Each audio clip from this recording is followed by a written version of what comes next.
Kadin Kota Lusmawe. Maju. Syederalun Panitia Musyawarah Kota atau Muskota Kadin Kota Lok Semawe keempat telah membuka pendaftaran untuk penerima bakal calon atau balon Ketua Kadin Lok Semawe periode 2022 sampai 2027. Pendaftarannya dimulai 26 September sampai 18 November 2022, namun sampai dengan Jumat 21 Oktober 2022 baru ada satu bakal calon atau balon ketua yang mendaftar, meskipun total yang sudah mengambil formulir sebanyak 6 orang. Ketua Panitia Muskota Kadin Lok Semawe Ardiansyah menjelaskan, sejak pendaftaran dibuka hingga saat ini sudah ada 6 balon ketua yang mengambil formulir pendaftaran. Mereka adalah Usman Adami, Tajuddin Nur ST, Mirza Ikhwani SE, Haryadi, Muhammad Adani, dan Fauzan ST.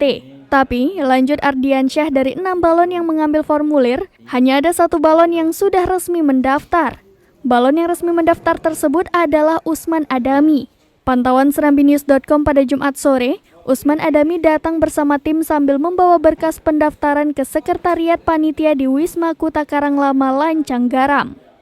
Untuk diketahui, persyaratan menjadi calon Ketua Kadin Lok Semawe harus memiliki KTA Kadin Lok Semawe, berdomisili di Kota Lok Semawe, pernah menjadi pengurus Kadin Lok Semawe, serta menyerahkan biaya kontribusi sebesar Rp25 juta. Untuk jadwal Muskota akan berlangsung pada 26 November 2022. Dari Lok Semawe, Saiful Bahri, Serambi On TV. Sudah mengambil formulir 5 calon baru mendaftar hari ini yang barusan kita saksikan. Berarti 1 calon atas nama Usman Adami baru mendaftar, baru mencalonkan diri 1 orang. Berarti perkiraan calon barusan mengambil 1 formulir lagi atas nama Muhammad Adani. Itu 1 calon, berarti perkiraan 6 calon mulai mendaftar minggu depan, dan kita baru sudah buka pendaftaran 14 hari dan kita tutup awal November ke pertengahan.